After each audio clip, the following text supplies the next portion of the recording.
Welcome to the Build Your Reiki Business podcast. I'm Christian of Standing Stones Healing, founder of the Reiki Business Collective and creator of the Build Your Reiki Business program, sending blessings and best wishes to your Reiki business.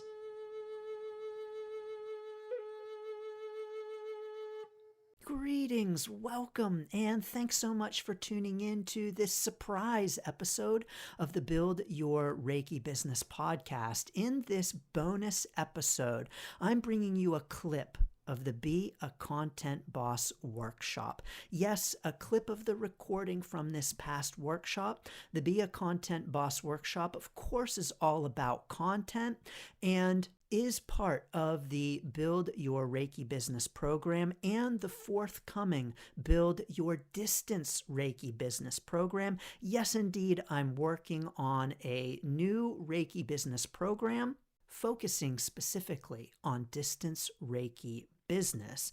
You can get on the wait list for that program at standingstoneshealing.com/distancebiz. The link is down below, but here is an excerpt from that powerful workshop in celebration of the podcast's first year and this number 2 most popular topic. Thank you. You know, this workshop is called Be a Content Boss. And the truth is that content and working on content is the kind of thing that we are all always doing, that we are all always improving on. Now, I like to think that I'm a content boss, but the truth is that I have a lot of work to do myself and a lot of progress to make myself, because our relationship with content and content creation is ever unfolding, ever developing, and ever growing, just like our Reiki business journey is. And so as our Reiki business journey unfolds, so too does our content creation journey. And so I really want to encourage you that you're going to go through all kinds of ups and downs, not only in your Reiki business journey, but in your content creation journey as well. You know, some things are going to be more popular with your audience than others. Some things you're going to have a hard time creating. You're going to have challenges with it. Some things are going to be like explosive and people are going to love. So just know that you're going to have ups and downs with your content creation experience, just like with your Reiki business journey experience. So I want to encourage you to really embrace that journey. So when we talk about our mindset as it pertains to content creation, we really want to recognize that it is an unfolding experience and it is a journey.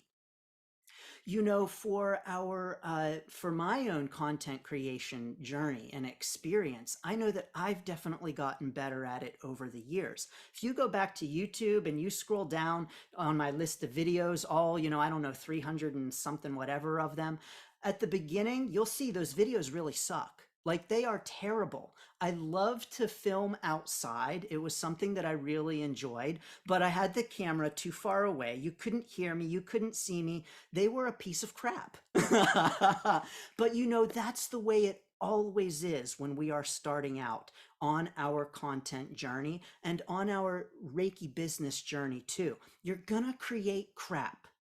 You're gonna create crap, and it's okay. You have permission to create crap. And I want to encourage you not to compare yourself to someone who's been creating content for years and you're like, oh man, that is so good and my stuff is such crap next to it. Don't compare yourself to the person who's been creating for years, and don't compare yourself to the person who has a whole team of people creating content for them. The big names have whole teams of people creating content for them. And if you, like me, like the vast majority of Reiki business owners, are a sole proprietor where you are the sole person, you are it, and probably you don't have any employees either. Maybe you might have an assistant here and there at times, but largely you're the one who is doing all the stuff. Don't compare yourself to the ones who have been doing it for years and have a whole team.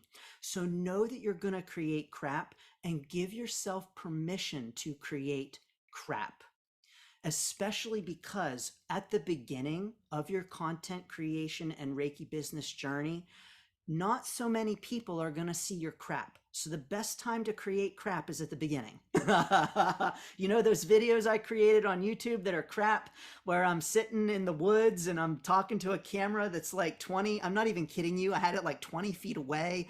You can't hear me. No one saw that crap. And that's absolutely okay. So know that as you are creating, you're going to create crap, and it might even be cringeworthy. But when you are new, it's the best time to create crap. So give yourself permission to create some crap. Now, along with the mindset of content creation, I've got a question for you. You're all social media users. Drop it in the chat for me. Whether you are a searcher or a scroller. So when you are on social media, let me ask you this. Do you scroll? Drop a yes in the chat for me if you scroll on social media. Yes, you scroll. The vast majority of social media users are scrollers. What this means is that, you go, you see your feed, you see what's being fed to you, and you just scroll through it. Now, if you do this, you are not alone. The vast majority of social media users do this. And social media is set up in a way that encourages you to scroll.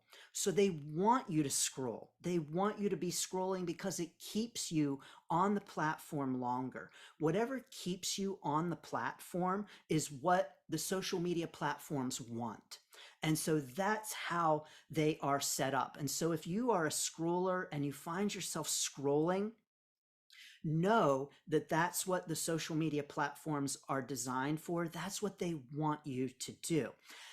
And the scrolling is oftentimes one of the biggest challenges to content creators. Because what you're doing when you're scrolling is that you are allowing content to be fed to you. So you are taking a passive role in content. You are taking a passive role in what is being given to you on social media, and you are being a consumer rather than a creator. And so when you are scrolling, you are engaging in the role of consumer rather than creator. Now, if you are a big social media scroller, again, please don't beat yourself up. This is what the platforms are created for. This is what they're optimized for. And so if you find yourself scrolling and then you look up and 15 minutes has gone by and you're like, where's the time gone? Or like even an hour, where's the time gone? It's because that's what the platforms want. They have all kinds of people working on their team to help you do just that. So know that it is not you. It is the mega giants that social media are, and the ways in which they create their platforms to make you scroll. But I want to encourage you that when we talk about being content creators, we want to turn our mindset from being a content consumer to being a content creator.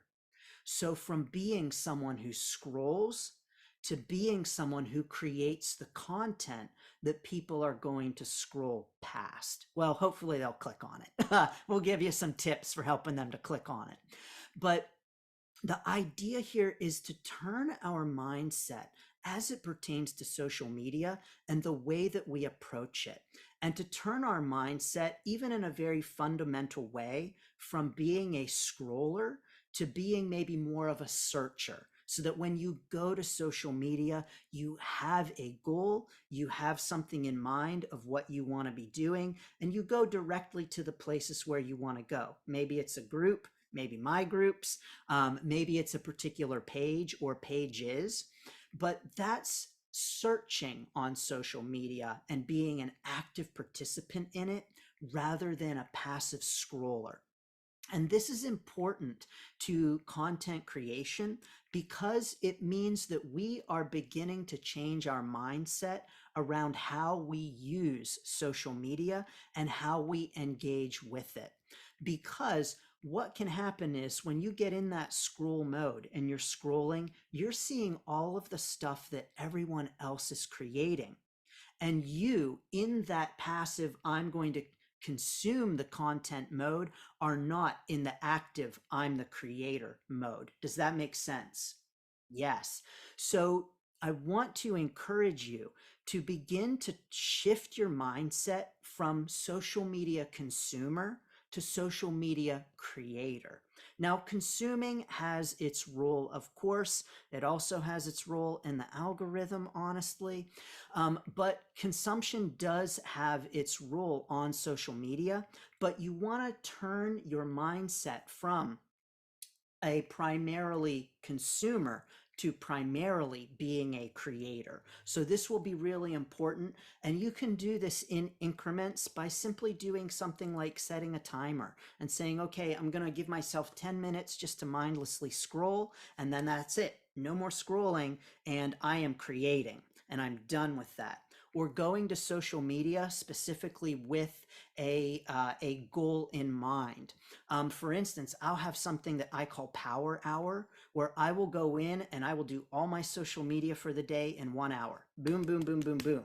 So all my groups, my messages, everything that I need to do, Power Hour, I'm powering through it. That's what I'm doing. You better believe it. In Power Hour, I am not scrolling. And so if we can get into that kind of focused mode, then we can have a real ownership over our social media use and over our approach to content as well.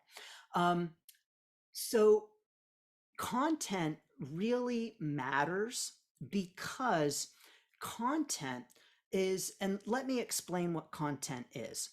Content is things like your social media posts, videos, lives, audio, podcasts, blog articles.